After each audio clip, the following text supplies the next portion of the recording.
Bueno, ¿alguna duda más? Sí, ingeniero, disculpe, en el caso de los aditivos, usted nos daba un precio por metro cúbico de hormigón. Consideramos la unidad, ¿verdad? Como si fuera un metro cúbico para el precio del aditivo. Claro, lo que pasa es que en general ustedes tienen que arribar a un precio, la unidad del ítem hormigón clase B es peso por metro cúbico, ¿no? Bien, sí, Entonces, el aditivo está directamente para buscar el rendimiento que tiene el aditivo, el coeficiente consumo del aditivo en el hormigón, por metro cúbico de hormigón, y entonces multiplican por el precio, no tienen que hacer otra transformación, ¿está? bien, sí, gracias. Bien.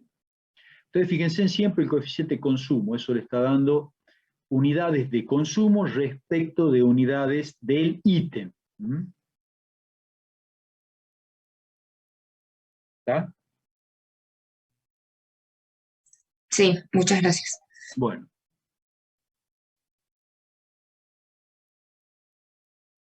Ingeniero, yo tengo dudas, pero el trabajo práctico 5. Pero si quiere, puede dar la clase y al final me quedo y le consulto. bueno, Bien, bien. perfecto. Gracias. Bueno, el 5 es de coordinación, Sí, de movimientos suelos. movimiento, del de Brugner, movimiento suelo. Sí, sí, Bien, sí.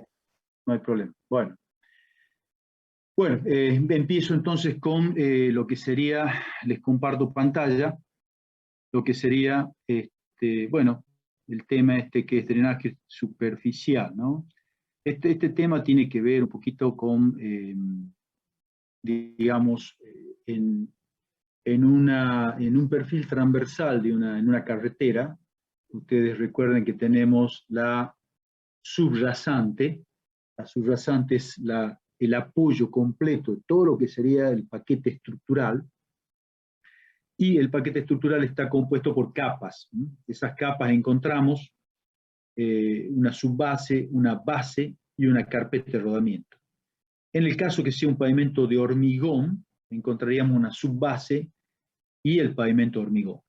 Independientemente que sea uno u otro, nosotros tenemos que evitar en lo posible la llegada del agua a toda esa obra, todo ese paquete.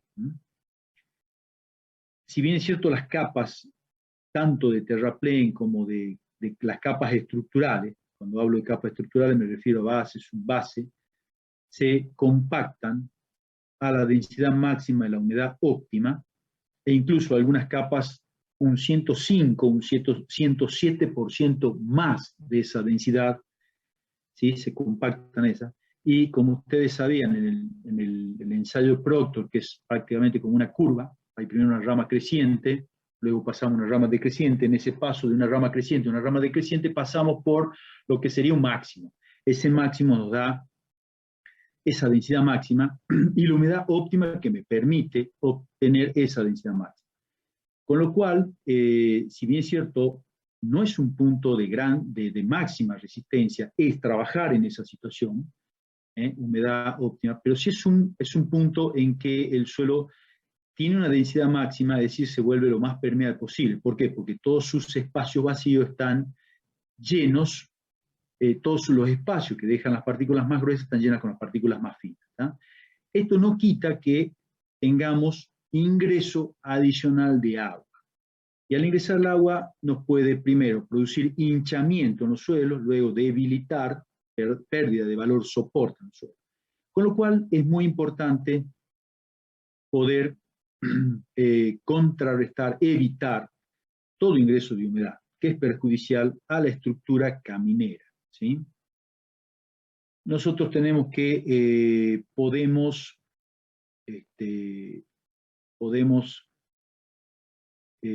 prácticamente, bueno, acá le hago un poquito una reseña, desde que se comenzó a construir las carreteras, siempre se ha observado que la estabilidad se mantiene si este suelo permanece en un estado relativamente seco. Ya en la antigüedad, las viejas vías romanas habían empezado a instalar zanjas drenantes, ¿sí? Es decir, ya hay algún desarrollo de lo que son estos drenes. Si nosotros eso se perfecciona, por ejemplo, en el siglo XIX, es mucho más valorable toda humedad que ingrese a la subrasante, ¿sí? Si nosotros hacemos un gráfico, por ejemplo, en el cual tenemos en las ordenadas, por ejemplo, la resistencia a la compresión simple de una arcilla pesada, en este caso, para dar, en función de los porcentajes de humedad, vemos que a medida que crece esos porcentajes de humedad se debilita, o sea, hay un descenso de la resistencia a la compresión. Esto, bueno, no hace poco demostrar lo que estaba hablando de que el suelo sufre un perjuicio cuando es atacado por humedad, ¿no? Esa humedad puede entrar de distintas formas. Aquí, por ejemplo, tenemos, esto sería un esquema de lo que es un gálibo, un pavimento, ¿no? Puede ser asfáltico, es decir, flexible el que hago con un ligante que es asfáltico, o puede ser rígido, eso lo hago con un ligante que es hidráulico, que es el cemento por la normal, cualquiera de los dos. Fíjense en que el agua puede ingresar, la lluvia puede ingresar a través de grietas en los pavimentos, grietas que existan, vasos intercomunicados, puede ingresar por las juntas, porque los pavimentos de hormigón tienen la diferencia de los pavimentos asfálticos que tienen juntas de dilatación, debido a que el hormigón tiene un coeficiente de dilatación térmica superior al del asfalto. Entonces hay juntas de construcción, juntas de dilatación, juntas de contracción, longitudinales y transversales a la rasante, o sea, paralelas a la rasante, al eje de la rasante, o transversales. Esas juntas, si no están bien mantenidas, e incluso constituyen un intersticio donde las losas se mueven entre sí, si no están bien mantenidas, producen el ingreso de agua, que va todo al seno del terraplén, o sea, las distintas capas. Entonces, una forma de ingresar, acá como ven, está el pavimento, están las grietas, puede ingresar por ahí, y van directamente, acá cuando vean cimiento compactado, esto viene de una literatura española, en realidad es nuestra subrasante. La subrasante es nuestro cimiento, nuestro apoyo de la estructura vial, ¿sí? Luego también pueden ingresar agua, por ejemplo acá tenemos en media ladera, esto es en media ladera, pueden venir de las partes superiores, se infiltran en los suelos, y luego hay filtración desde terrenos más altos. Por la misma gravedad va bajando el agua y eso produce una infiltración, ¿sí? Desde las márgenes puede haber succión. No se olviden que acá en este sector, de los costaditos, nosotros tenemos cunetas, banquinas donde aparque un vehículo si tiene un desperfecto. Esas banquinas muchas veces no son, la mayoría de las veces por una razón económica, no son tratadas, es decir, no están pavimentadas, con lo cual por ahí, a pesar de que sean bases granulares, que estén compactadas a las densidades Proctor, no lo mismo ingresa agua. Entonces, eso es lo que se llama cuando ingresan desde las márgenes, se llama, hay ingreso de agua a nuestro cimiento. Y por otro lado tenemos las napas freáticas. En todas partes, de mayor o menor profundidad, encontramos napas freáticas. Estas napas freáticas tienen un movimiento ascendente, descendente, en épocas estivales, en épocas de lluvia, generalmente ascienden, ¿sí? Y si no asciende, como ustedes están viendo aquí, desde la napa succión, por succión, a veces por capilaridad, porque entre las partículas del suelo se producen conductos capilares. Esos conductos, un conducto capilar por definición es un conducto de muy pequeño diámetro, o sea, respecto a lo que sería la longitud del conducto. Entonces eso hace que se creen unas tensiones superficiales que me hacen que el agua ascienda. Entonces muchas veces generalmente por capilaridad, asciende el agua, y también desde las napas invade lo que sería la subrasante, ¿sí? Si no es así, también hay movimiento de vapor. El vapor de agua en los suelos es importantísimo, y hay vapor que luego, al encontrar zonas más frías del suelo, generalmente hacia arriba, condensa, y entonces también es ingreso de agua. Todo ingreso de agua, como le digo, es perjudicial, conlleva que se debilite el suelo, caiga su valor soporte y sufre hinchamientos. No sé si recuérdense de estudio de materiales 1 también que en general las arcillas tienen una cohesión debido, la cohesión no solamente por la forma de las arcillas, sino que se debe a la delgadísima película de agua que rodea las arcillas y que ya tiene características de un agua particular, un agua ligada. Si yo empiezo a engrosar esas películas de agua, ¿por qué? Porque ingresa humedad, la cohesión se pierde. Hay una relación inversa entre la cantidad de agua que ingresa y la cohesión. Entonces, bajamos la cohesión notablemente con el ingreso.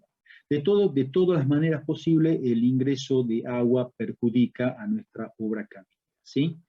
Bueno, ya vamos a empezar a ver entonces qué son los drenes. Bueno, las principales causas que pueden conducir a cambios de humedad en la subrasante de una carretera. La filtración de agua desde terrenos altos adyacentes, ya lo estábamos viendo. La elevación o descenso en el nivel de la napa freática, también lo hemos visto con el gráfico anterior. La filtración de agua a través de la superficie de la carretera, por grietas, roturas, baches que se produzcan, juntas que están mal, porque una junta, para que funcione bien, debe estar bien mantenida, ¿no? Recordemos que un pavimento de hormigón realmente tiene un costo de mantenimiento bastante, hay un costo de mantenimiento para el pavimento de hormigón, ¿sí? Entonces hay que mantener esa junta en buenas condiciones. Eso a veces no se hace y se producen ingresos de agua. Bien, otras serían movimiento del agua hacia o desde las márgenes de la capa de rodamiento, que es lo que les dije. Ambas márgenes generalmente son las banquinas, que no están tratadas, en ese caso ingresa agua por ahí. Y si supongamos que tratemos la banquina, bueno, tenemos los taludes. Los taludes también son ingreso de agua, ¿no? Tenemos el talud, luego la solera, el contratalud. Por eso algo que no les mencioné acá, pero por la cuneta, es decir, por el canal que hay a los costados, también circula agua. Esa agua también puede ingresar a nuestro seno del terraplén, o a nuestra capa de subrasante. Entonces, también el movimiento de vapor a través del suelo y los ascensos capilar debido a las napas freáticas que están por debajo de la capa de rodamiento, ¿sí? Bueno, para esto, desarrollamos lo que se llaman drenajes. Creo que con el ingeniero Hernández ya han visto algunos drenajes superficiales que se realizan. Esto se lo trata de manejar con pendientes. Ya saben que el pavimento asfáltico tiene unas determinadas pendientes, generalmente hasta el 1,5, hasta el 2%, 2,5%, y los pavimentos de hormigón hasta el 1,5%, transversales. Las cunetas tienen pendientes normalmente, perdón, no las cunetas, hoy estoy mal con el tema de las banquinas, tienen pendientes transversales del 4%, y luego ya tenemos los taludes que tienen otro tipo de inclinación, puede ser 1 en 2, 1 en 4, 1 en 6, dependiendo. Entonces, esos son un poco drenaje superficial del agua. Tenemos las cunetas transversales, teníamos las alcantarillas que también se veían, y ya lo que nosotros vemos, o pretendemos hacer un breve repaso acá para que ustedes lo sepan, es de lo que serían los sistemas de drenaje, pero subterráneos, ¿no? Entonces, ya vamos a ver que tenemos dos tipos de drenaje, ya lo vemos. Entre eso vamos a ver ahora lo que sería subterráneo. Bueno, acá tenemos, por ejemplo, drenes, les voy mencionando rápidamente, después ya entramos en tema. Por ejemplo, un pavimento, camino seguido por agua, que se filtra a través de la superficie permeable de la carretera. Tanto un hormigón como un pavimento asfáltico son superficies permeables, ¿sí? Son esponjas, sobre todo el hormigón. Podríamos decir que el asfalto, las mezclas densas, que tienen aproximadamente entre un 4 a un 6% de vacíos, ¿no? Aún esas mezclas densas, con 4 a 6% vacíos, son mezclas que permiten la percolación, el paso del agua, ¿no? ¿Qué decir si aplicamos lo que son las nuevas mezclas porosas, ¿no? mezclas porosas, que se hacen con asfaltos modificados. Esas tienen, para que ustedes tengan una idea, un porcentaje de vacío que está entre el 22 al 26%. O sea, directamente el agua de lluvia pasa. Eso produce una serie de beneficios en el pavimento. ¿Por qué? Porque no nos deja agua envasada, no se produce el fenómeno de hidroplaneo del neumático con el pavimento. Ustedes pueden ver perfectamente las señales, si no circulen por una mezcla densa en la ruta 38, en un día de lluvia, van a ver si pueden llegar a ver o las ven nítidamente a la señalización que hay. Por otro lado, las luces de los vehículos, no es lo mismo una luz de circulando por un camino de mezcla porosa, pero ¿cuál es el tema de la mezcla porosa? Nos da una serie de ventajas de seguridad, prácticamente no hay en Tucumán, eso hay en algunos pavimentos en la provincia de Buenos Aires y en otras zonas más, pero esas mezclas dejan pasar casi completamente el agua. Entonces, todo lo que hay abajo debe servir de dren del agua, drenar el agua, sacarla, lo máximo posible, que es las capas, su base, sacarla, y sacarla también de lo que sería sobre todo el alejarla de la subrasante, que es nuestro cimiento, nuestra sustentación de toda la obra que hay. Entonces, fíjense que se coloca generalmente una subbase porosa, que me deja pasar el agua, ¿sí? Y eso va a un dren. Dren no es otra cosa que una tubería que está perforada, una tubería que está perforada y que me transporta el agua, ¿sí? Bien, otro tipo de dren, por ejemplo, acá es cuando tenemos en los costados del pavimento, tenemos un dren, este es un material de una granulometría especial. El dren inferior es una tubería, básicamente, pero que tiene de distintos diámetros, que tiene perforación, y ya la vamos a ver, y que lo que hace es prácticamente me deprime. Fíjese, tengo una línea, una capa de napa freática acá, y acá como pasando el dren me la deprime. ¿Por qué? Porque esta me la puede conducir longitudinalmente, me va conduciendo constantemente, como una pequeña, entre paréntesis, entre comillas, bomba que tengo, y me deprime notablemente la napa. Esto cuando tengo algún manto impermeable abajo, ¿sí? Otro tipo de dren es este, por ejemplo, en el cual trato, fíjense ahí, de alejar, hay dos drenes paralelos, en el cual trato de alejar también el agua, suele construir en zonas que tengo mucho perjuicio. En general tengo que mantener desde la capa de pavimento hacia lo que sería la napa, alejarla por lo menos distancias no menores de unos 20 metros. Y por último, bueno, acá tenemos el mismo caso, pero el caso en que el dren asiente directamente sobre un manto impermeable, ¿sí? Entonces ahí directamente me está deprimiendo notablemente la napa freática. Directamente en el otro caso estaba por arriba del manto impermeable, ¿sí? Bueno, son distintos casos, estos esquemas de algo real que se hace para poder deprimir el agua que ingresa a nuestro paquete estructural, ¿sí? Bueno, y de ahí tenemos ya un poquito la clasificación. Veamos un poco qué son. Bueno, el objeto del drenaje de las carreteras es, en primer término, reducir lo máximo posible la cantidad de agua que de una u otra forma llega a la carretera. Y si llegase, en segundo término, sería tratar de evacuarla, es decir, dar salida rápida a esa agua que tiene, ¿no? Entonces, aquí tenemos un poquito las condiciones, que son, el objetivo de esto es reducir la cantidad de agua y dar salida rápida a las mismas. Ese es el objetivo, básicamente, de estos drenajes. Para que tenga buen drenaje, debe evitarse que el agua circule en cantidad excesiva sobre la misma carretera, porque esto destruye la carretera, ¿no? Produce baches, ¿no? Forma baches que después hay que estar rellenando, y escurrirla hacia las cunetas. Evitar que se estanque no solamente perjudica a los materiales, sino que también desde el punto de vista de la seguridad es perjudicial, ¿no? Fíjense en que generalmente en una carpeta de rodamiento densa, en una mezcla densa. Los neumáticos, al circular, van tirando una especie de spray, lo deben haber visto, que bueno, que constantemente a quién le está pegando, al vehículo que viene atrás. Entonces, o a los vehículos que vienen atrás.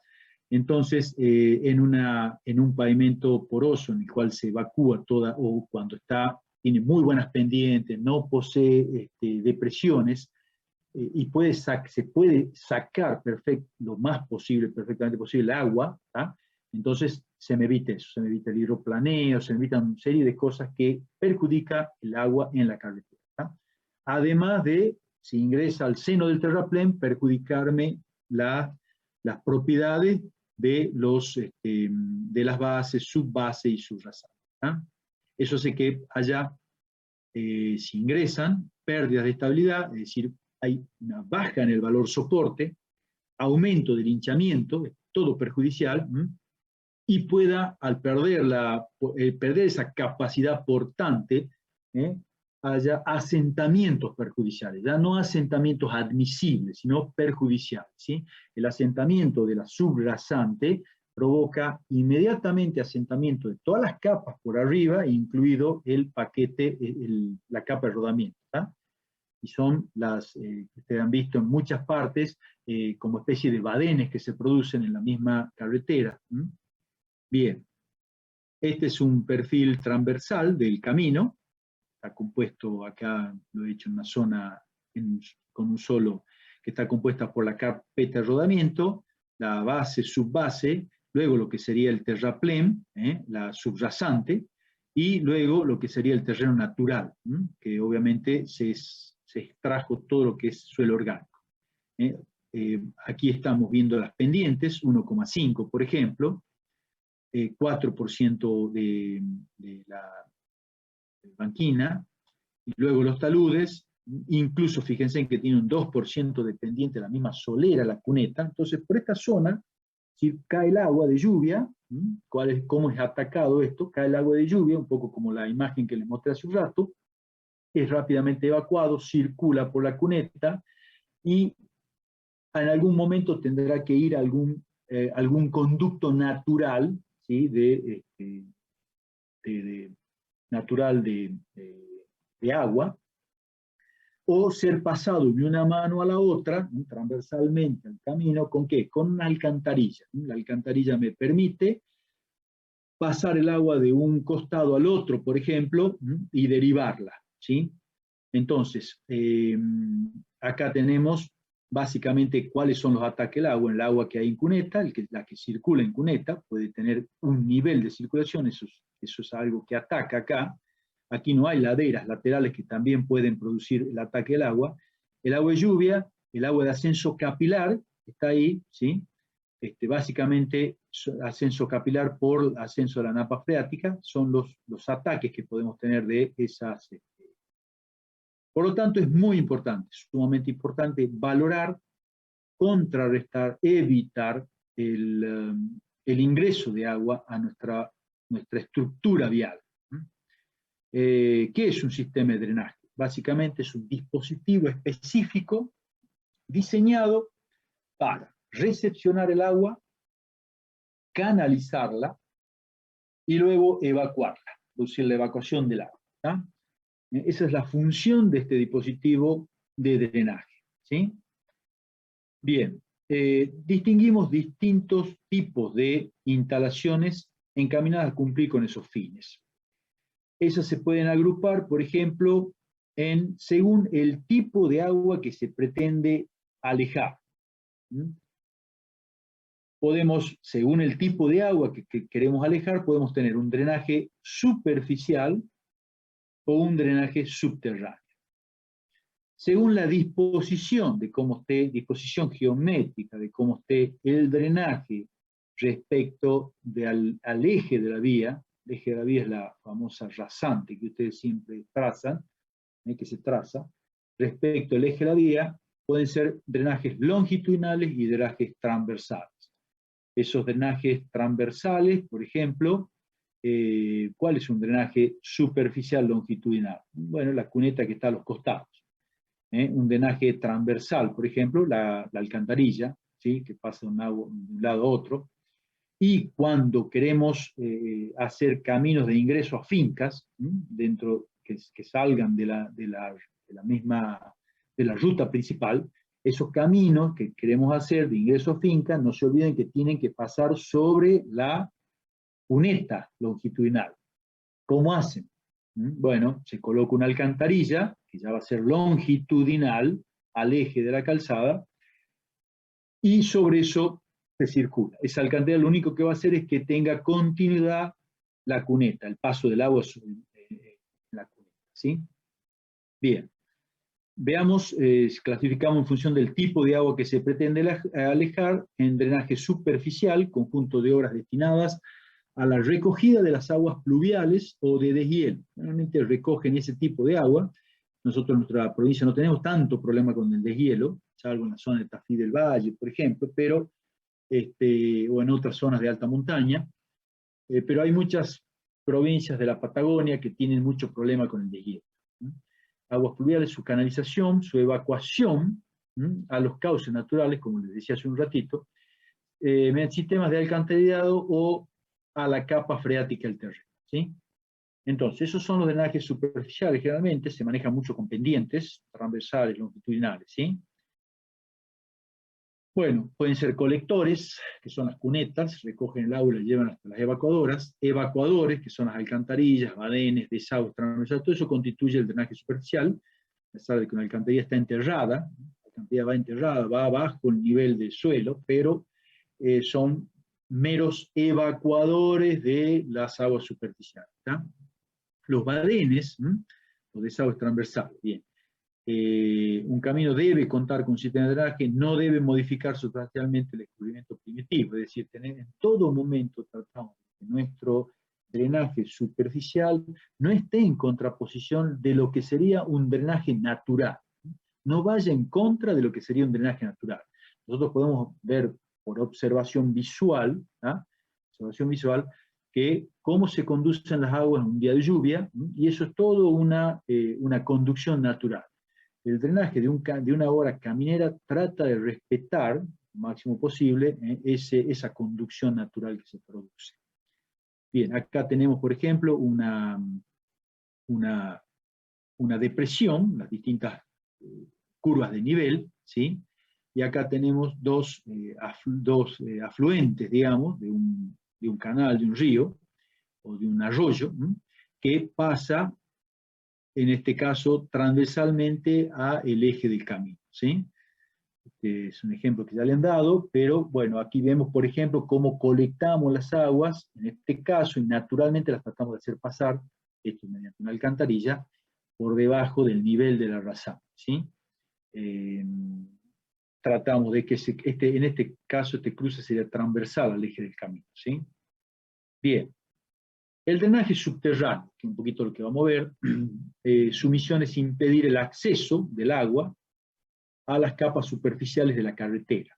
Impide el acceso a esas capas superficiales dentro del paquete estructural, que es el famoso paquete que conocemos estructural, ya lo venimos viendo, del gálibo transversal del camino, por lo que debe controlar el nivel freático del terreno, posibles acuíferos que haya, corrientes subterráneas, que muchas veces se llaman subalveos, existentes, y emplea diversos tipos de drenes subterráneos, arquetas o tuberías de desagüe, que son, bueno, aquí es donde vamos a ver un poquito los drenes.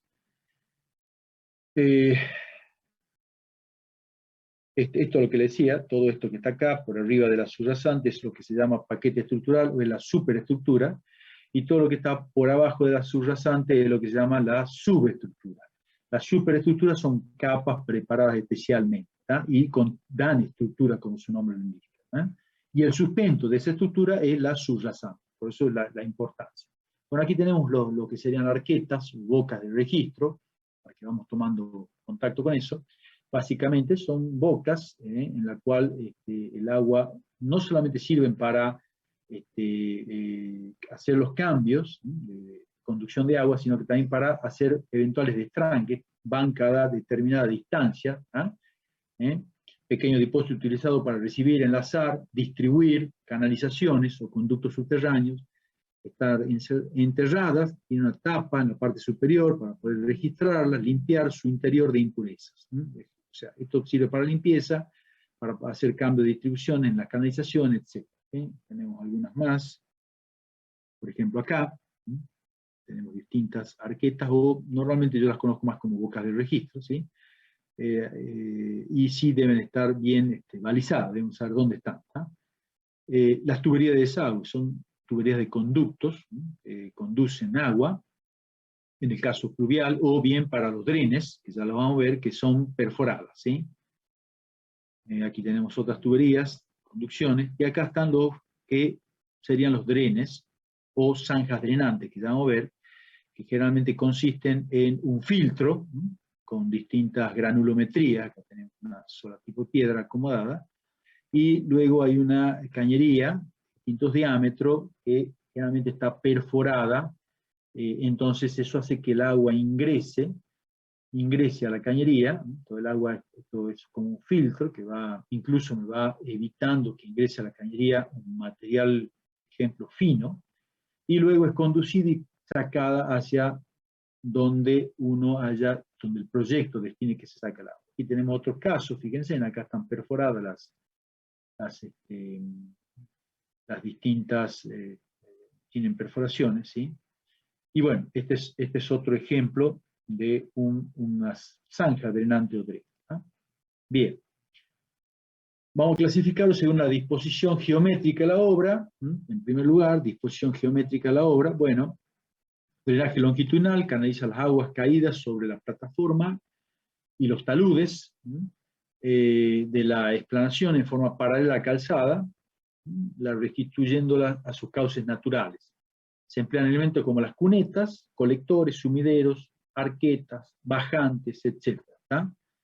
Luego tenemos el drenaje transversal. Siempre estamos hablando del eje, el camino. Permite el paso del agua a través de los cauces naturales, bloqueados por la infraestructura vial, de forma que no se produzcan destrozos en esta última. Comprende pequeñas y grandes obras de paso, como puentes, me olvidaba decir, también puede ser una obra, puentes, viaductos, alcantarillas. Pueden cruzar el eje de la rasante de forma oblicua, perpendicular al eje de la rasante, ¿sí? ¿Cuáles serían los criterios de diseño? A la hora de proyectar el drenaje en una carretera, ¿qué criterios de diseño tenemos? ¿Cuáles serían? ¿Cuáles podrían ser criterios de diseño? ¿Se animan a darme algunos para que no se duerman? Puede ser seguir la pendiente del terreno. ¿Cuál? Seguir la pendiente del terreno natural. Sí, la pendiente, eso es lo que se trata, de no alterar pendientes, y si se las altera, de no producir o enlame, es decir, sedimentación de material, o no producir erosión, porque si tengo una pendiente, ustedes saben que cada terreno, bueno, eso lo van a ver en el práctico 7, cada terreno está estudiado, tiene su coeficiente, que hace que la pendiente sea, digamos, lo adecuado. Por ejemplo, si es un pasto con una tierra vegetal, y por ahí se conduce la agua, hay que tener una pendiente que no produzca el enlame, es decir, que se vaya sedimentando. ¿Por qué? Porque es insuficiente, y se vaya sedimentando. Pero también podemos tener una pendiente muy fuerte, y ¿qué se va a producir? Erosión. Va a estar erosionándose ese material. Entonces también tenía unos criterios. Pero hay otros criterios más también. ¿Cuáles más o menos piensan que podría ser? Un criterio de diseño.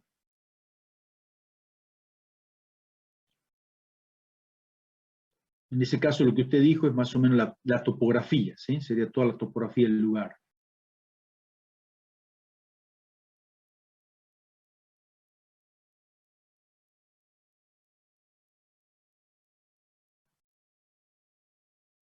Hay que valorar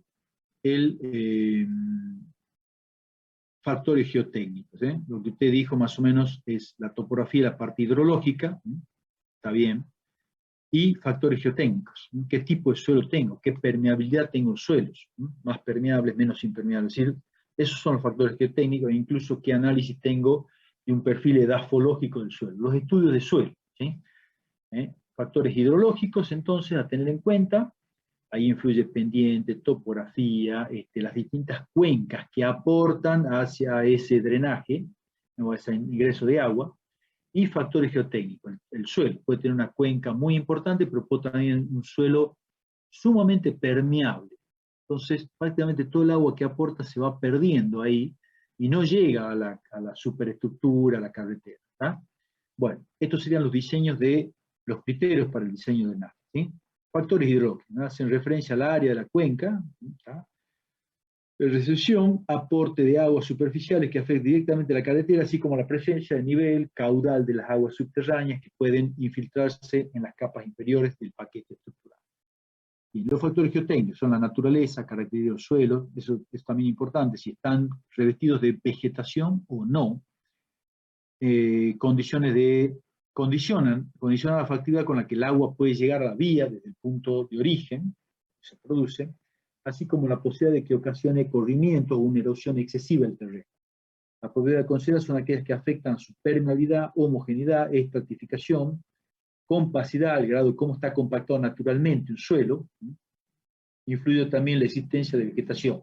Ustedes saben que hay una compactación mecánica y una compactación natural. La compactación natural se produce al paso del tiempo, años, en el cual el suelo está sometido a temperatura climática, lluvia, luego sequedad, en el cual se producen meniscos capilares cuando se seca la humedad y eso hace que se acerquen las partículas. Todo eso es una consolidación natural.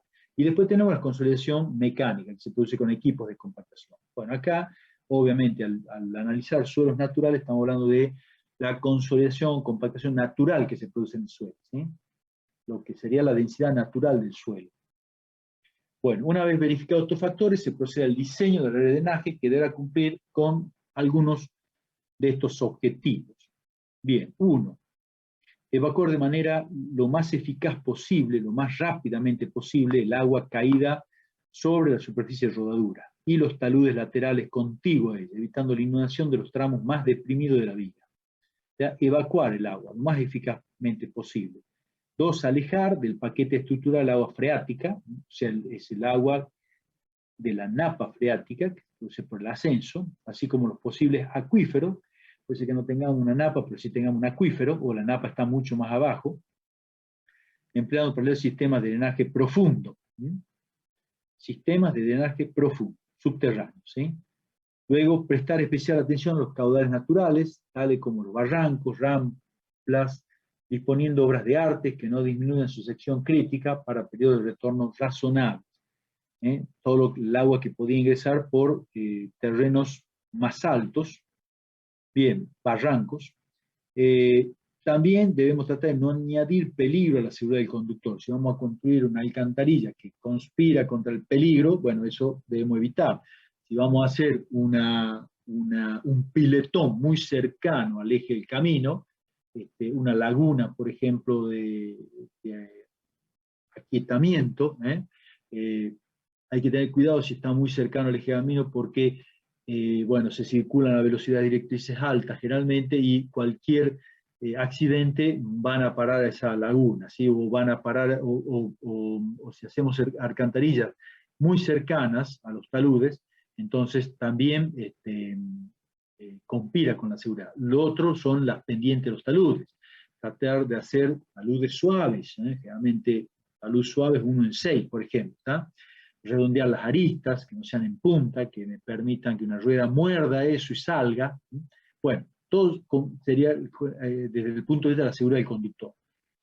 Debe cuidarse el aspecto ambiental, procurando que la obra de drenaje no cause un daño ambiental a todo lo que es el equilibrio ambiental que tenga la zona, ¿sí?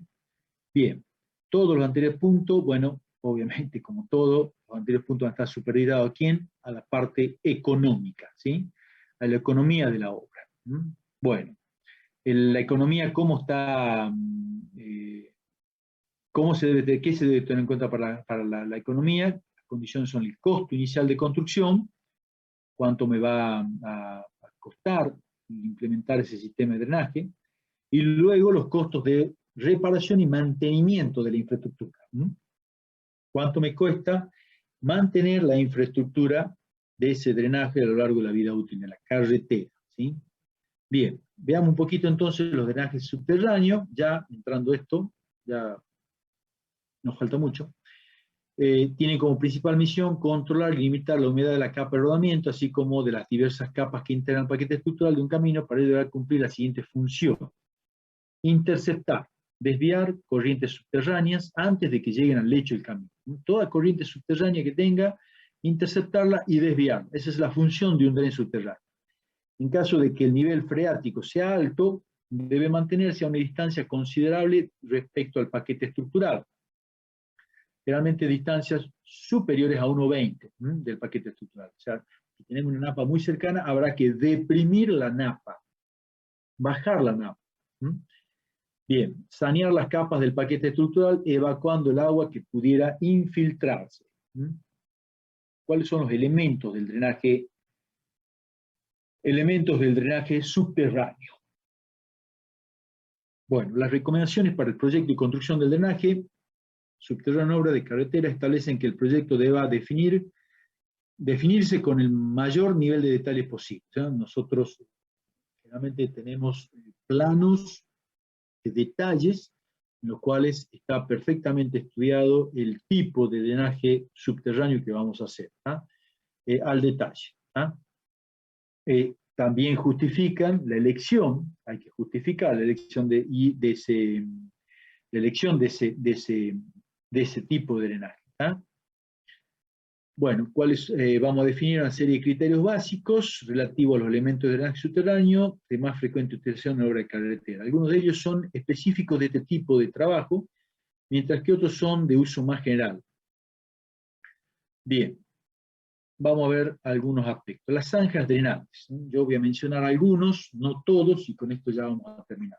Las zanjas drenantes son zanjas rellenas de material, ya la habíamos visto en parte, material drenante, están aisladas de las aguas superficiales, y en el fondo de las cuales generalmente se disponen tuberías drenantes.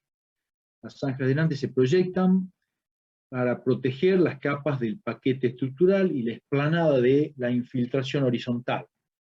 ¿Sí? Siempre recuerden el primer gráfico que les mostré, en los cuales tenemos los distintos ingresos de agua al paquete estructural. Para evacuar parte del agua también, que pudiera haber penetrado por infiltración vertical, así como para rebajar niveles freáticos, napa freática, y drenar localmente taludes de desmonte o cimientos de relleno. Bien, el agua afluirá a la zanja a través de sus paredes laterales, se filtrará por el material relleno hasta el fondo y escurrirá por la tubería drenante. Ese es el principio básico de la zanja drenante. También podrá acceder por su parte superior si el sistema de drenaje subterráneo estuviera concebido para funcionar de esta manera. Es decir, si yo tengo el sistema de drenaje que da al exterior, no está enterrado el sistema de drenaje, entonces también puede funcionar de esta manera. En caso que no estuviera bien aislada superficialmente, podría penetrar el agua de escorrentía, lo que deberá evitarse en todo caso el agua de escorrentía, ¿no? Acá, por ejemplo, tenemos una zanja drenante que se produce cuando tiene un fondo permeable. Hay un manto, es permeable, solo se alcanza a deprimir la napa, ¿sí? Y este es el caso en que tiene un fondo impermeable, se coloca el conducto bajo su nivel para la total captación. Aquí tenemos, por ejemplo, un dren, en el cual hacemos un sellado, un relleno apisonado, con una cierta densidad. Luego el filtro receptor, es un pedraplén, digamos, es decir, está compuesto por piedra de distinta granulometría, estandarizada, ¿no? Granulometría. Y luego tenemos la napa, ahí está drenando la napa, este es el manto impermeable, y este es el caño que conduce el agua, el caño perforado que conduce el agua, ¿sí? Generalmente tenemos la profundidad del tubo colector, la profundidad de este tubo colector,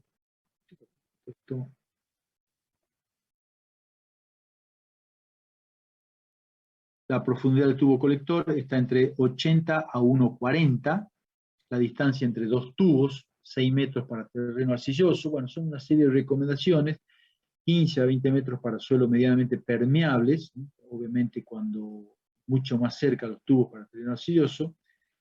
La orientación normal a la línea de mayor pendiente, a fin de obtener la máxima pendiente para el sistema colector, y para limos arcilloso, filtro, material filtrante muy fino, puede obstruir perforaciones de los tubos. Estos tubos están perforados, y si yo acá tengo el ingreso de material muy fino, eso me puede obstruir las perforaciones y empezar a obrar como tapón y evitar que siga la conducción o el filtrado de agua, ¿sí?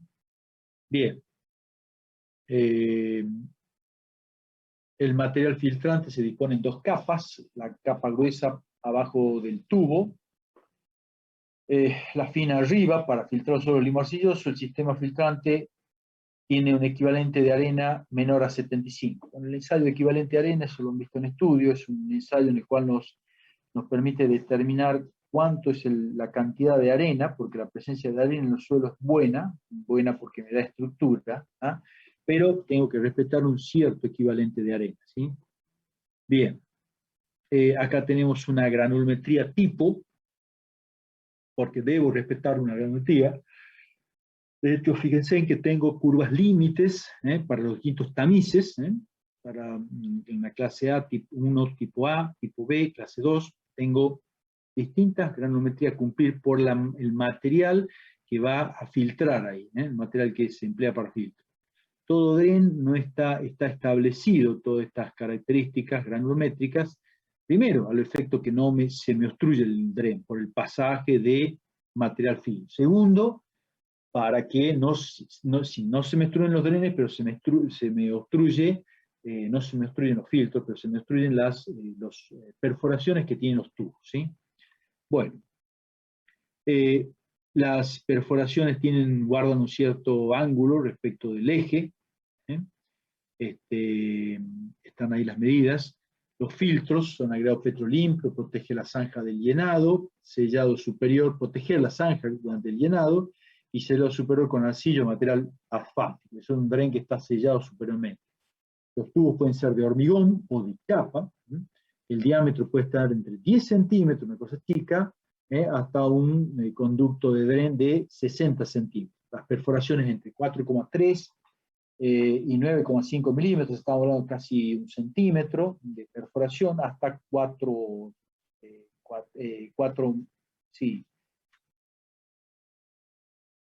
milímetros, perdón, 4 milímetros hasta casi, digamos, 1 centímetro, ¿sí? En hileras paralelas al tubo, que están separadas, por ejemplo, 75 milímetros, ¿sí? Generalmente se efectúan 2 hileras en la parte inferior, ¿sí? Esto está normalizado. ¿Qué otra cosa más tienen estos tubos conductores? También pueden ir ranuras en el lugar de las perforaciones, paralelas al eje, las ranuras, anchos entre 3,18 a 4 milímetros, largo 25 milímetros de la ranura, para diámetros de 102, 76 milímetros para diámetros 610, separación entre 76 milímetros y 152 milímetros para iguales diámetros, ¿sí? La separación entre ranuras. Bueno, son características propias del...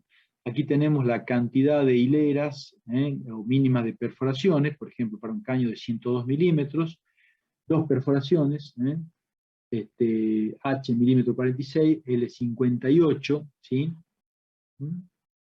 Características de los tubos, ¿sí? Y bueno, las zanjas drenantes también pueden ser de este tipo, ya se las muestro. Bien, fíjense en de este tipo, en la cual tenemos una zanja drenante, que es todo esto que está acá, ahí tiene su material drenante, eso colecta a una tubería, a la tubería drenante por abajo. Generalmente las zanjas tienen una solera de hormigón, todo esto es pedraplén, piedra, es un filtro, piedra de distintas granulometrías. Esta es una solera de hormigón, aquí está el dren, está en parte, está adentro de la solera, en parte fuera. Y luego tenemos una contención lateral y tenemos el dren que sale. Es decir, de acá, ¿qué es lo que estoy haciendo? Colectando en toda esa superficie el agua, que viene de algún lugar, eso se percola a través de los filtros, llega a la tubería y por la tubería es sacado hacia un lugar donde lo puedo conducir. Bastante sencillo el funcionamiento de eso. Bueno, acá tenemos un ejemplo, acá está todo eso es hormigón, la solera, donde está sentada el tubo drenante, la zanja drenante, es toda la que está ahí con el filtro y algunas especificaciones dependientes, una sección A, por ejemplo. ¿Sí? Bueno, ¿hay alguna duda de esto? Después tenemos también, no vamos a hablar de esto, de la ubicación, donde ubicamos las zanjas. De todo modo, voy a subir estos apuntes. Ubicación de las zanjas, algunas prescripciones específicas de la zanja, el desagüe de la zanja drenante. La zanja drenante es algo que se hace, digamos, es muy común verla, por lo tanto está bastante estudiada. ¿Sí? Bien, desagüe directo. Bien. Bueno, estos son temas para tratar. Y después tenemos las pantallas drenantes. A ver si tengo un ejemplo de pantalla drenante. Aquí tenemos una pantalla drenante que era básicamente en que terminaba la zanja drenante, en la cual básicamente esto es la pantalla. ¿Sí? Vamos a ver un poquito de pantalla. Analizadas.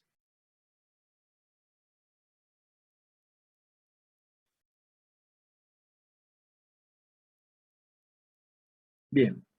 De borde son zanjas bastante más profundas que anchas. Su anchura no supera de 25 centímetros, se dispone normalmente en el borde de la capa de firme, esplanada, en cuyo interior se dispone un filtro geotextil, un alma drenante y generalmente un dispositivo colector de la parte interna. Eso es básicamente una pantalla drenante. Pueden ser hechas in situ, en la que suele ser material granular, prefabricadas, en la que el alma de drenante se elabora en un proceso industrial.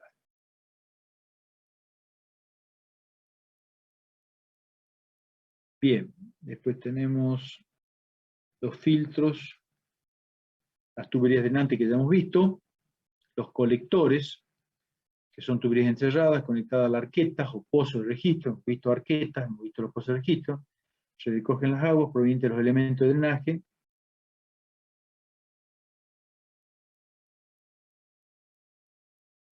Bueno, arquetas o pozos de registro, que son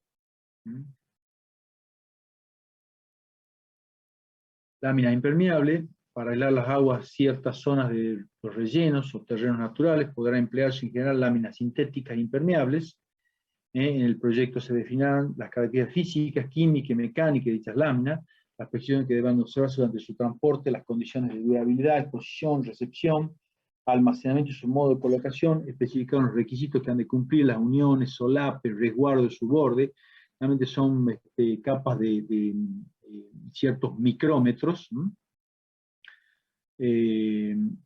por ejemplo, o geotextiles también, con pendiente hacia los puntos bajo el desagüe, colocando la zona en solape. Bien, todo eso son láminas impermeables. Tenemos un ejemplo, básicamente, una lámina impermeable que se utiliza, su espesor es muy corto.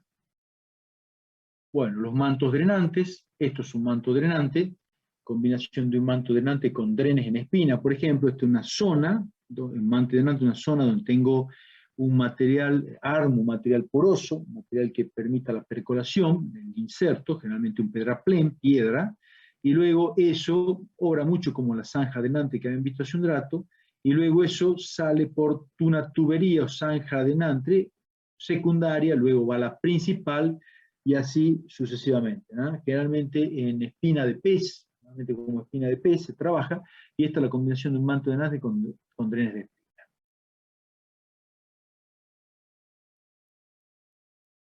Bien.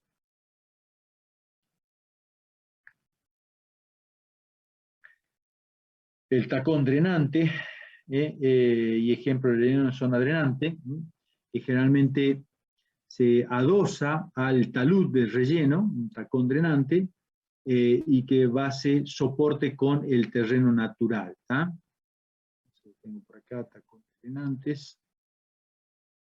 En rellenos cuyos espaldones pudieran plantear problemas de estabilidad. Sabemos que cuando tenemos un talud que tiene un cierto ángulo, si vencemos el ángulo de fricción, puede haber problemas de estabilidad, ¿sí?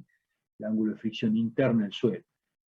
Pueden adosarse al pie un tacón, generalmente de escollera, con doble propósito de actuar como elemento resistente, proporcionando una contención lateral, y de constituir un elemento de drenaje para recoger las aguas procedentes del terreno de cimentación, el manto drenante, si existiera, o incluso el propio relleno.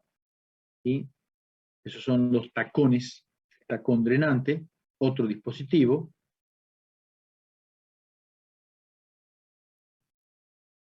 Y generalmente los drenes de interceptación, que son zanjas drenantes, provistas por lo general de tubería drenante, en su parte interior interceptan la salida del agua, que tienen por objetivo la captación de las aguas subterráneas o el rebajamiento del nivel freático, que se disponen transversalmente al flujo a captar. Por eso son drenes de interceptación.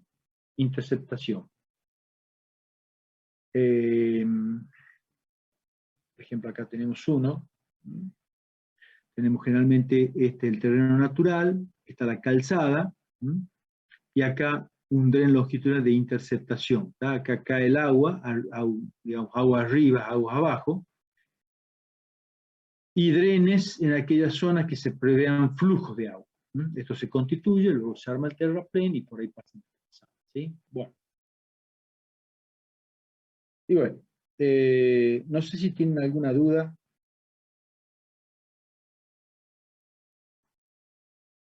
Hay varias, pero bueno. De todo modo, este apunte también se lo voy a disponer para que ustedes tengan para estudiar. ¿Qué me interesa? Que sepan distinguir para qué sirve, cómo se diseña un DREM, digamos, qué se toma, qué paramentos se toma para diseñar un DREM subterráneo, y ya para diseñar los drenes superficiales ya tenemos todo un práctico, pero en este caso, cuáles son los distintos dispositivos que existen, para qué sirven, qué se pretende, cuál es el objetivo de estos dispositivos, y cómo se ejecutan constructivamente para las distintos problemas que se nos presenten respecto de la interacción entre el agua y la estructura la estructura principal. Bueno, ¿alguna pregunta? Con esto terminaríamos acá.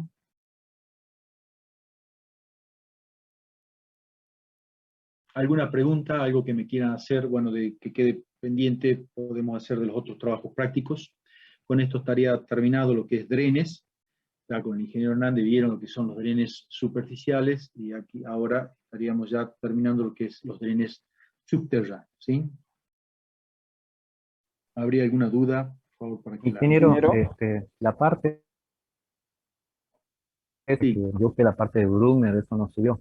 Y al Bueno, igual que el ingeniero Hernández, falta que suba todo el material que nos dio él. sí, tiene razón. Me está faltando que bueno, ya hablar con el ingeniero Hernández, y yo me falta lo que a mí respecta subir los temas de movimiento suelo de Bruckner, ¿sí? Ya lo voy a subir. Ingeniero, también podría subir la guía esa que utilizó para el trabajo práctico número 4, Bueno, ¿cuál guía?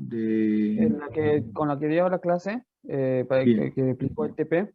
No sé perfecto. si, por lo menos yo no la encontré en la faceta, así que si lo podría Bueno, subir como para tener de sí, guía también para practicar, por favor. perfecto. Trabajo práctico número 4 y el número 5. ¿Alguien quería hacer alguna consulta sobre el movimiento suelo? Sí, ingeniero. Yo tenía dudas.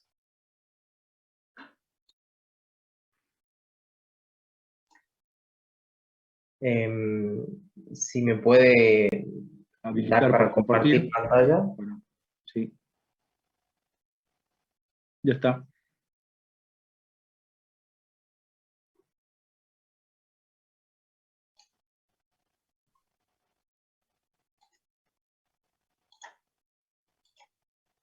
Ahí se ve. Sí, Bueno, la primera duda que tenía era con respecto a si este trabajo lo hacemos con el método de áreas medias o de distancias medias, o si podemos elegir cualquiera de los dos y hacer y optar por uno, digamos. pueden elegir cualquiera de los dos. Hacerlo, normalmente todos los años se lo ha hecho por los dos métodos. O sea, se ha hecho el de distancia media y el de áreas medias. ¿Está? Y cuando van a estudiar las horizontales, obviamente háganlo con uno de ellos dos, pero el gráfico van a ver que tiene que ser más o menos del orden igual, ¿sí? Tanto por uno por otro, el gráfico, o sea, cómo graficamos los volúmenes en función de la progresiva, ¿sí? Claro. Pero ya la compensación y todas las horizontales, el estudio, la planificación del movimiento, agarren uno, no van a estar haciendo los dos, porque va a ser lo mismo, básicamente, ¿está? Sí, Básicamente lo sí. mismo. Bien. Pero Entonces bueno, agarren los uno, resultados elijan finales, cualquiera. ¿Sí? los resultados finales son diferentes. O sea, Sí.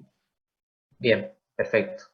Bueno, con respecto aquí, para determinar, acá tiene otra duda, con el tema del volumen compensado transversalmente. Bueno, uno va haciendo el análisis con respecto al volumen que va teniendo de cada sección, de cada progresiva, pero para el volumen acumulado se lo realizaría así, ¿verdad? O sea, si bien creo que lo explicó también en la guía del trabajo práctico, pero no me quedó bien en claro si, por ejemplo, acá, cuando uno va compensando transversalmente, o sea, aquí ya sería longitudinalmente, va teniendo en cuenta lo que serían las compensaciones transversales y, por ejemplo, aquí en este caso, teniendo 814, tengo que restar los 397 que me corresponde de desmonte, ¿verdad? Y de ahí Sí. compensando longitudinalmente hasta en el caso que ya se, por ejemplo, aquí ya tenemos un desmonte. Si bien aquí yo lo puse en negativo para que me dé la ecuación, pero bueno, sería positivo, ¿verdad, ingeniero? O sea, Exacto, porque bien, tengo de una columna lo que serían negativos, o sea, lo que sería, se me va restando, lo que será desmonte, y de otra columna lo que tengo que terraplenar, ¿está? Sí, está bien. perfecto. No debería ir el signo menos ahí, pero bueno, si vos tenés algún ordenamiento por alguna fórmula que estás introduciendo, pero no debería estar el signo menos ahí, ¿está? Claro, claro, claro, perfecto. No tiene Bien, bien. sentido. Bien. Bueno, planteamos el diagrama de área, el Sí, depurado, y el bueno, diagrama de área acá es más que nada, yo les di, es una teoría, pero en realidad lo que interesa aquí es el diagrama de Bruckner. Con eso vamos a planificar el movimiento suelto, ¿está? claro, sería algo así, no sé si más o menos está bien, pero aquí tenía varias dudas con respecto al trazado de las horizontales de distribución. Sí, hay que plantear varias alternativas. Yo planteé dos porque realmente no sé cómo poder hacer otras alternativas para que sea más económicamente viable el movimiento de suelo. Pero por ejemplo aquí se compensa todo lo que sería la parte esta con esta y me quedaría únicamente para hacer aquí esto para que se me compense con bueno, con lo que yo puedo sacar del suelo para terraplenar o para desmontar. Si bien aquí en este caso sería desmonte, ¿verdad? O sea, en el Sí, caso de pendiente, a mí me parece que hay algún errorcito ahí por o la sea, forma, ¿no? claro, o sea, la forma del diagrama, Del diagrama, exactamente.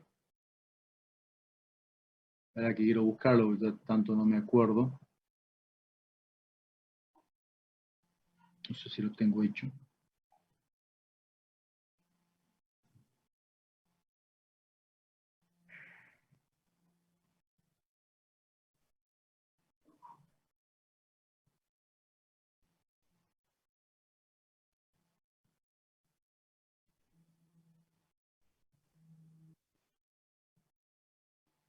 Ingeniero, yo tengo la misma Sí, forma que Gabriel, pero un poco más bueno, elevada.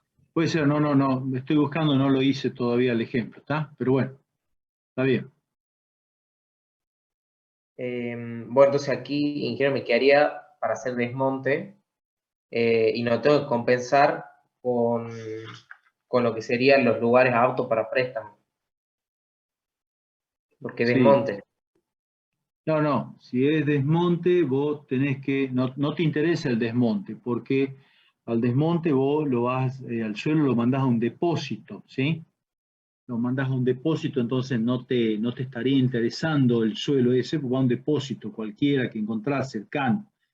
Claro, Pero lo que sí necesitas es terraplén, por ejemplo. En el caso de que tengas terraplén, ahí sí eso estarías necesitando el terraplén, ¿sí? claro. Y entonces, por ejemplo, esta línea de distribución, la horizontal, no la podría ubicar, por ejemplo, un poco más arriba, así se me intersecta con la parte de la cima de Sí, esta línea. podés ir Así que me cerrando. queda todo, ¿verdad? O se me queda todo de Sí, monte. sí, podés ir cerrando. Disculpa, este es el de... A ver, quiero ver un poquito el enunciado.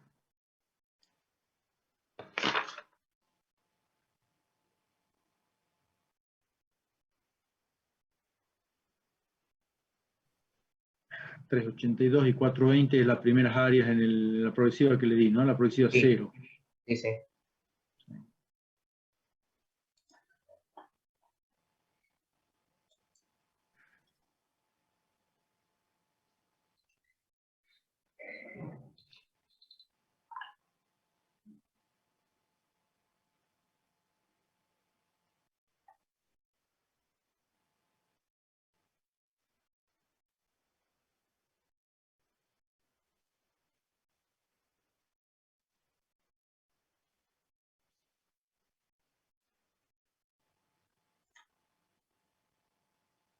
No, no lo tengo hecho todavía.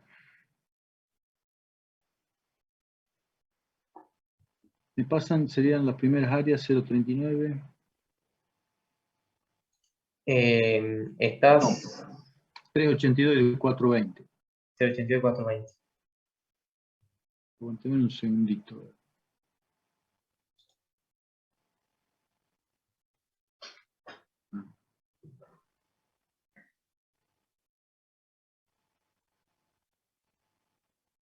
Bien.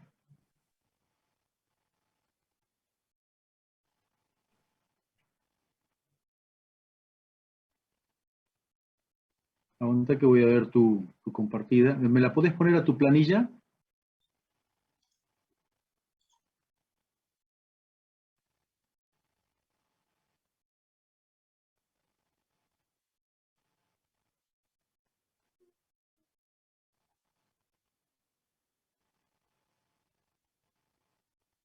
¿Esa planilla que tenés es de qué? ¿De áreas medias o distancia Área media? media.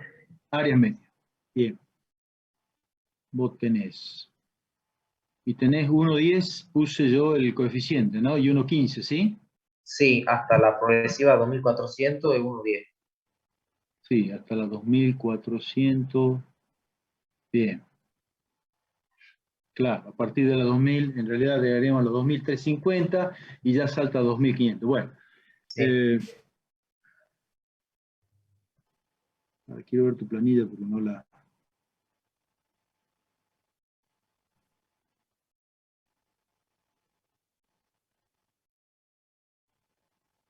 Si hay algún error en la planilla tuya, porque a mí no me da así.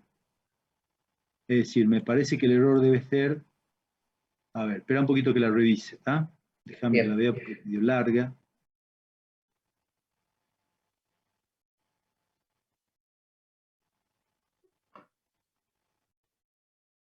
Bien, vamos a la segunda, en la progresiva número 100.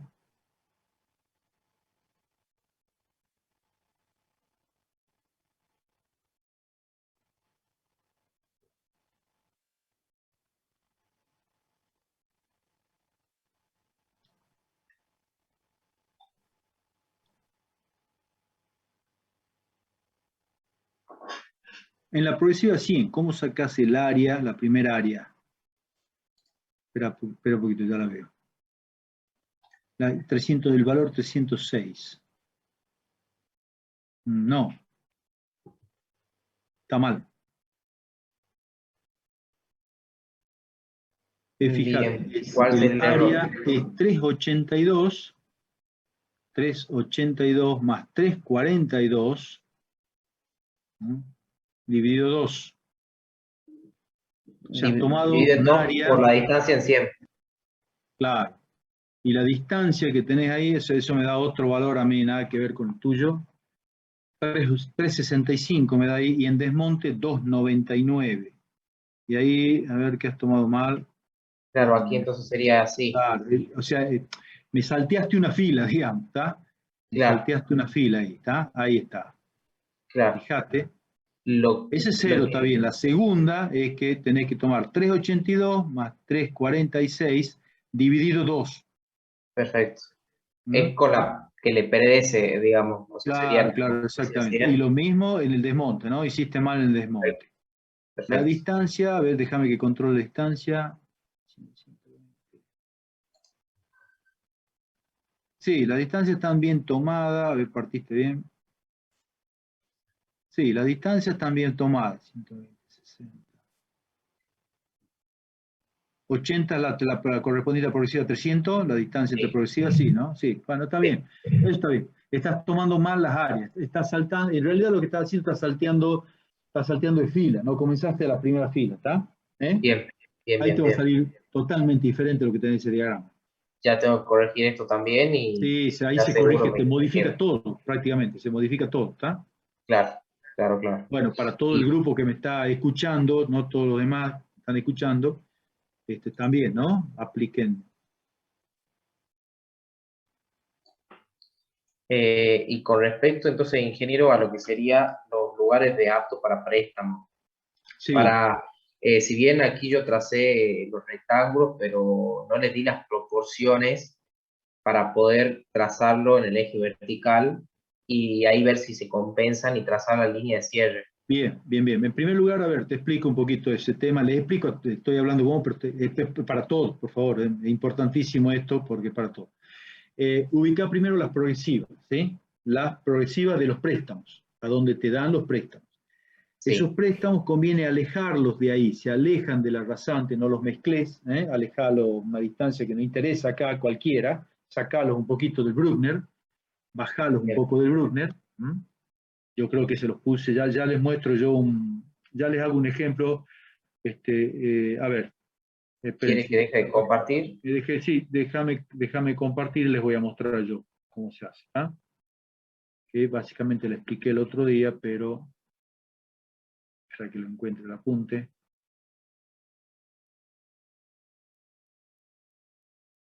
Acá.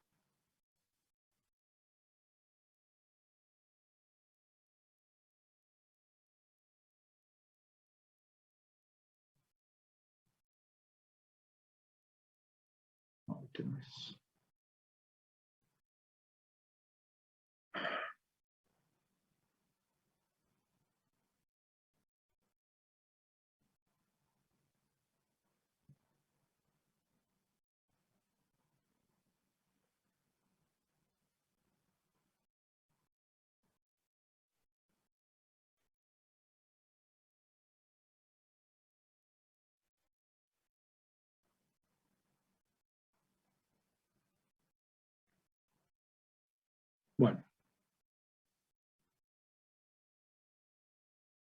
Bueno, les comparto, a ver si está a todos. ¿Todos están viendo? Sí, Ya lo pongo en modo presentación. Bueno, fíjense, yo ahí qué es lo que hago. Primero ubica dónde están, ya sea que lo haga en AutoCAD, que lo haga con una planilla de Excel. Obviamente en AutoCAD es muchísimo más exacto, pero no quita que está muy bien hecho también con planilla de Excel, ¿no? Con el graficador de Excel. Ubica primero dónde tenés las progresivas del préstamo. Ahí trazaba una línea de trazo. Esa línea de trazo va al centro, al baricentro, digamos, del préstamo. Por eso te decía que lo alejes del gráfico, lo alejes para que no te moleste. Aquí lo hubiera alejado más a este que está acá abajo, pero bueno, ya me iba muy fuera del gráfico. Entonces, ¿por qué no influye para nada ahí? Primero ubica eso. ¿Cómo determinas este préstamo? Yo les comenté la clase pasada que ustedes primero tienen que ver qué volumen tienen ahí. ¿Qué volumen? Es decir, dimensionen el préstamo que van a utilizar. Si este préstamo me dice el primero, este que está acá, me dice que tiene, por ejemplo, 200 metros cúbicos de suelo, y no lo voy a usar para nada, lo dejo esquemático, así como está ahí, ya veré qué hago, ¿tá? Por el momento no lo uso. Pero si no, cuando voy a usar uno, bueno, si me dice, por ejemplo, 200 metros cúbicos de suelo apto para usar, y yo necesito usar solamente 60 metros cúbicos ahí, nada más que 60, no voy a usar ¿cuánto? 140, no voy a dejar de usar. Entonces voy a trabajar sobre esos 60 que voy a usar, ¿tá? Entonces, ¿cómo lo dimensiono? Bueno, digo, 60 metros cúbicos, como ahí no hay restricción, no están adentro de lo que tengo, va a ser igual a n veces a, que es el ancho de la topadora, el ancho útil de la topadora, n veces a, por un espesor, o sea, una profundidad, que la voy a poner yo, porque trato de ser lo menos profundo para que no represente un peligro después, porque eso se deja abandonado, no se lo vuelve a rellenar, no representa un peligro. Entonces esa profundidad trato de hacer, a ver, un animal se puede ahogar ahí, un humano tal vez también, si se llenan de agua en época de lluvia, ¿tá? Un auto que salga despistado a esa zona cae en un mega precipicio, ¿tá? Una especie de precipicio. Entonces trato de hacerlo lo menos profundo. Entonces es recomendable hasta los 80 centímetros, por ejemplo, 70, 50 centímetros, no pasar, yo podría darle 50 centímetros, una distancia que no molesta mucho. Entonces, ya sé que tengo una profundidad de 50 centímetros, estoy excavando 50 centímetros el terreno. Ya sé el volumen, sé el ancho, ¿qué me queda despejar? Para todo, ¿qué me queda?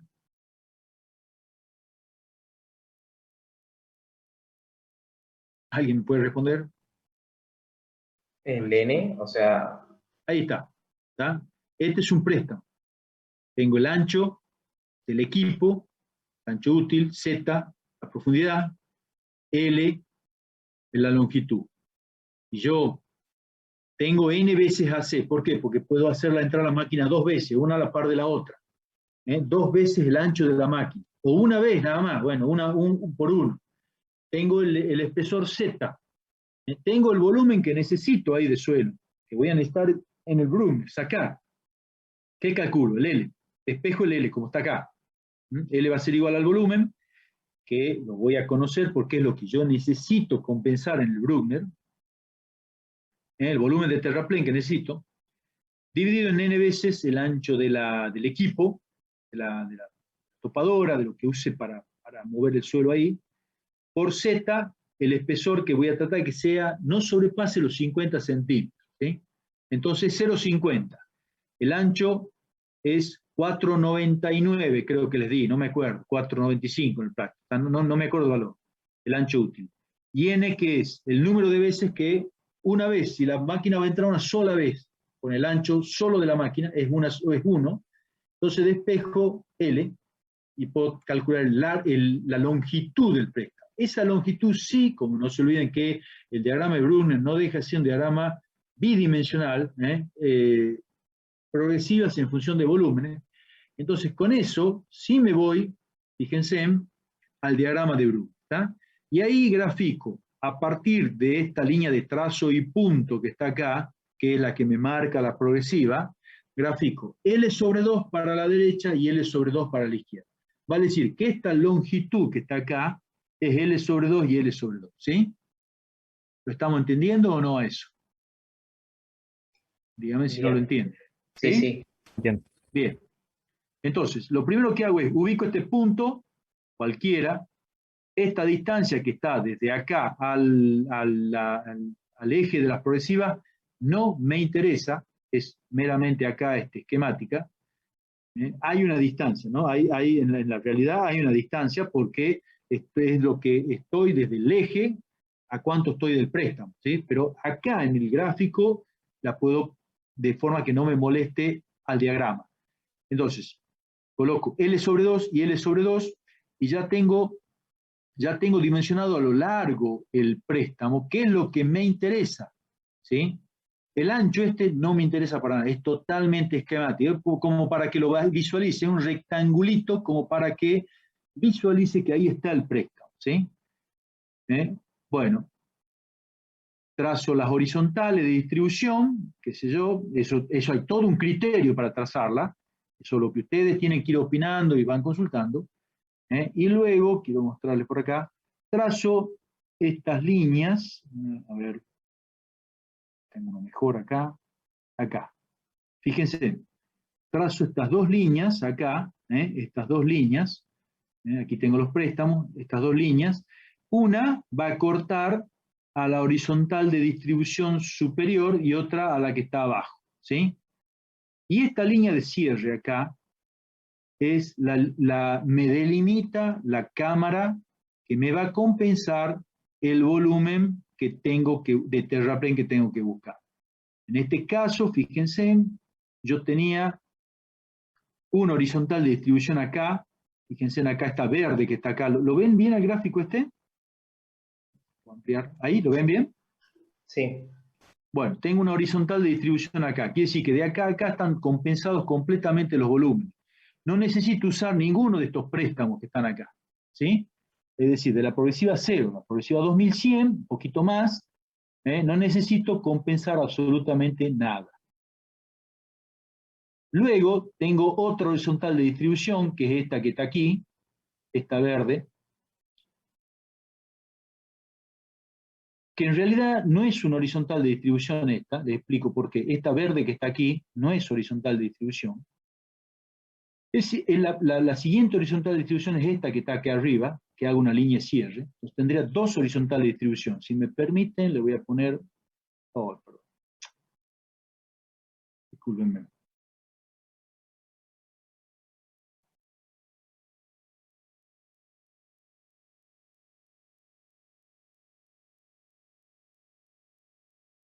Estamos mal hoy. Segundo. Bueno, ¿todos están viendo ahí? Bien. ¿Sí? Sí, se ve, ingeniero. Bueno, segundito. Fíjense acá en el ejemplo. Está un poquito lenta la máquina. La H horizontal, la HD1, la horizontal de distribución 1, HD1, ahí.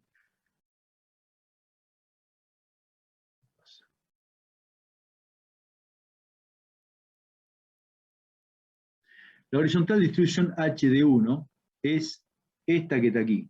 ¿La ven? Y la HD2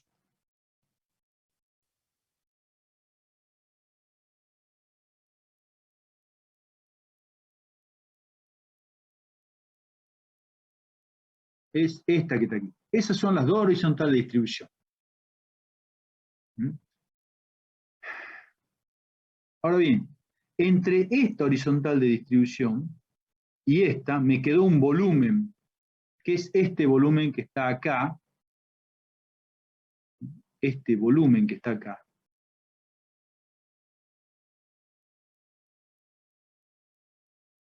Me quedó ese volumen que está ahí.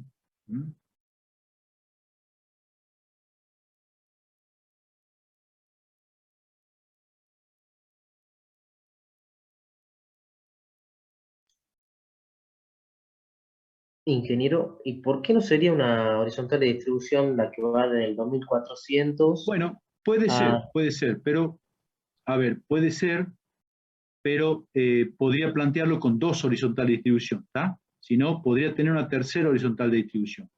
Entonces, vamos a hacerla con una tercera horizontal de distribución, que esta sea la HD3, y luego tenemos la HD2. Yo le quería plantear que buscaba de otro lado el suelo.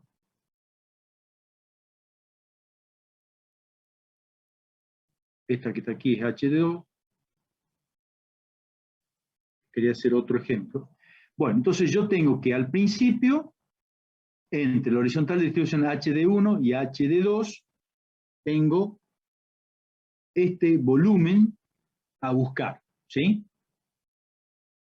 Este volumen que está acá, ahí, es el que yo tengo que buscar y compensar.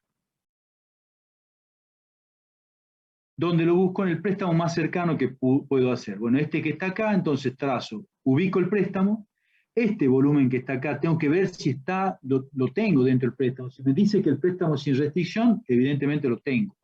Si me dice que el préstamo tiene 200 metros cúbicos y yo acá quiero compensar únicamente 150, bueno, joya, porque puedo obtenerlo de este préstamo que es un poco más grande.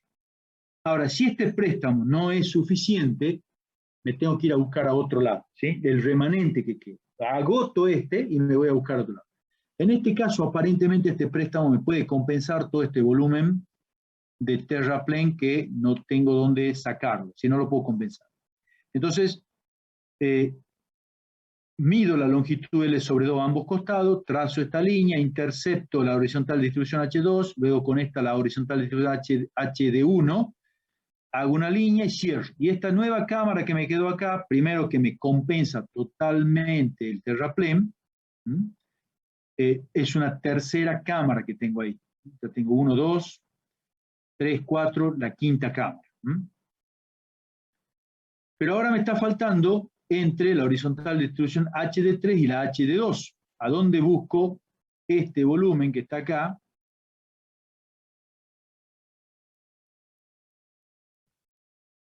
Este volumencito que está aquí, ¿a dónde lo busco? ¿Están entendiendo o no? ¿A dónde lo voy a buscar este? Bueno, lo busco en este otro préstamo que está acá. Este es un volumen mayor, estamos hablando de entre 600 menos aproximadamente 150, pónganle, estamos hablando de 450 metros cúbicos de tierra, ¿sí? ¿A dónde la voy a buscar? Bueno, a este préstamo que está acá. Entonces, de nuevo tengo su progresiva, he calculado L sobre 2, ese L sobre 2 va a ser un cálculo, pero ¿para cuánto de volumen? Para 600 metros cúbicos. Suponemos que este préstamo no tiene restricción, es para aproximadamente unos 400 metros cúbicos de tierra, ¿sí? Un poco más, 450. Entonces, calculo el L, intercepto la horizontal de distribución 3 y la horizontal de distribución H2, H de 2, intercepto ambas, cierro y obtengo una sexta cámara de trabajo, en donde están perfectamente compensadas. Ahí ya tengo cerrado todo el diagrama. Tengo estas dos cámaras que se compensan perfectamente, estas dos camaritas también, este volumen que lo voy a buscar del préstamo que está en esta progresiva, una progresiva pasando las 3600, y luego tengo estas dos cámaras compensadas y un tercer volumen que lo voy a buscar en el préstamo que está en la progresiva aproximadamente entre la 2200 y la 2350, ¿sí? La 4200 y 4350, ¿sí? Y ahí tengo totalmente programado y cerrado el diagrama de Bruckner, ¿sí? ¿Se entiende? He usado los préstamos, los más cercanos que tenía, los préstamos lo más cercano posible, y cerré todo. Con ese esquema de trabajo. No quiere decir que ese sea el más económico, ojo, ¿no? Es un esquema de trabajo. ¿Alguno tiene dudas de esto? ¿Alguna cosa? Ingeniero, y entonces la elección entre una alternativa de trabajo y la otra sería ver, por ejemplo, que también usted mencionaba, si los valles tienen la misma longitud, ¿verdad? O sea... Claro. Vean esto, esta horizontal de distribución, la H de 3, me cierra perfectamente la cámara, me cierra el diagrama de Bruckner, me lo cierra, pero fíjense, no es la más económica, porque miren la base del monte respecto a la base del valle, pero me cierra. Yo podría haber bajado esta verde, la hubiera bajado un poquito, ahí, fíjense, no, si la puedo correr, la hubiera bajado y tal vez por ahí me quedaba una horizontal de distribución de mínimo costo en ese sector y cerraban ambas cámaras. Pero ¿qué pasa? Y esto tengo que ir a buscarlo de otro préstamo. Tendría que tener préstamo por acá o irme para atrás en la progresiva y buscar este remanente que está acá. Y capaz que eso es caro. ¿sí? Entonces, de esta forma, con la configuración actual, estoy cerrando el diagrama. ¿no? Y tengo dos préstamos nada más y dos volúmenes atendidos. ¿sí? con distintas variaciones, ustedes la tienen que justificar al criterio que tomen en su Bruckner, lo tienen que justificar. Yo les había mostrado varios ejemplos de distintas horizontales. A ver. Acá. Aquí hay otra, por ejemplo. Fíjense, miren esta, ¿ves? Ahí está, ahí son casi, si ustedes ven, esta que está acá, es casi de mínimo costo. Esta que está arriba, se ve que también, fíjense, porque esta base y... Pero miren dónde me tengo que ir para atrás a buscar el préstamo. Y acá tengo otra, también lo busco acá. Y acá fíjense en lo que yo les mencionaba, me queda un volumen desatendido, producto que traté de buscar la horizontal de mínimo costo. Pero estoy transportando suelo de 3 préstamos. En la anterior posibilidad estoy usando 2 préstamos. ¿Sí? Entonces, después van a calcular los momentos de transporte en función de las cámaras que les queden. Y bueno, podremos ver si la situación, si alguna de las, de cuál es la más conveniente, tal vez, ¿no? Todo es un problema de costo. ¿Se entiende? Entonces, ingeniero, el práctico terminaría ahí, programándolo y sin calcular Sí. más nada. Sí, no. Después tenemos que hacer el cálculo de las distancias de media de transporte, que es la división entre el momento de transporte, que es el área de cada cámara. Fíjense en la cámara 1, 2, 3, 4, 5, 6, 7, las X cámaras que tengan ustedes, sacan el área, es el momento del transporte, lo dividen en el volumen máximo de cada área y sacan las distintas distancias medias de transporte, ¿sí? En hectómetro o en metros. Y luego tienen que ir cámara por cámara y marcar con qué les conviene trabajar. Para eso tienen el práctico número 6, en el cual que les dictó el ingeniero Sosa Mármol, en el cual ustedes determinan distancias económicas para distintos equipos y combinación de equipos. Ahí surge que la topadora es económica, pero hasta 80 metros aproximadamente, 50, 80 metros de trabajo. Luego tenemos la motopala. La motopala es conveniente, puede trabajar hasta los 250, ¿sí? Hasta los 250. Y luego ya todo lo que sube, el área que sigue, distancias mayores a 250, ya puede trabajar directamente, ya puede trabajar directamente de 80 a 250, ya puede trabajar directamente el cargador con camión, es decir, un equipo combinado, ¿sí?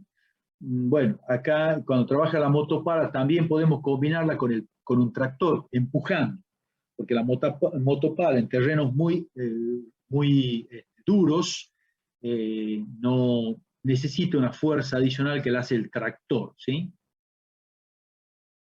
¿Se entiende eso o no?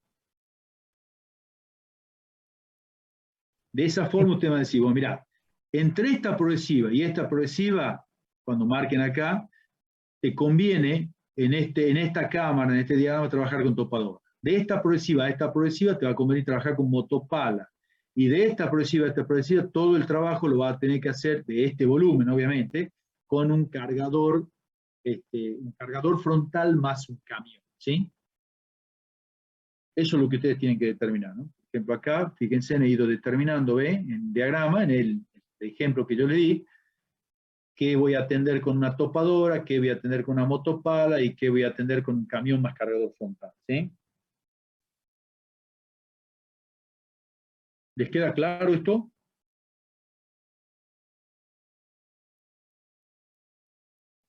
¿Sí o no? Sí, ingeniero. Sí, ingeniero, está bien, perfecto. De todo modo, vayan haciendo pausado y los vamos a ir guiando, no se preocupen, ¿está? Los vamos a ir guiando. Pero esta es la forma de trabajar. Entonces, primero, hagan bien la tabla. Está mal hecha la tabla. Luego, una vez que tengan la tabla bien hecha, vayan probando a dónde van a trazar las horizontales de distribución. ¿Cómo van a trabajar con la horizontal de distribución? Tratando de que sean de mínimo costo. Pero si no se puede, no se puede hacerlas de mínimo costo, ¿tá? Luego ubiquen los préstamos.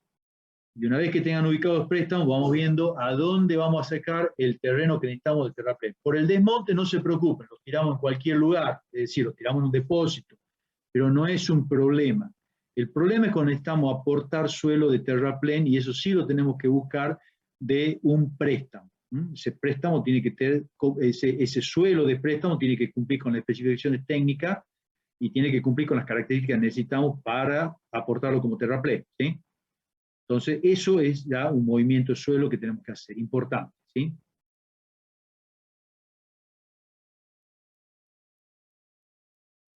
Bueno, Bien, ingeniero. ¿alguna duda más? Si no, con esto ya terminamos. Eso creo que fue todo. El lunes, si tienen algo más, avanzan. Este es un práctico bastante emblemático, ¿sí? Es un práctico que hay que pensar mucho y razonar mucho, ¿no? No es mecánico este práctico. Entonces, si tienen alguna duda, bueno, las podemos ir evacuando el lunes también, ¿no? Bien, ingeniero, muchísimas gracias. Bueno, muy bien. Nos estamos viendo entonces. Hola, ingeniero, gracias. Gracias. Hasta luego. Hasta luego.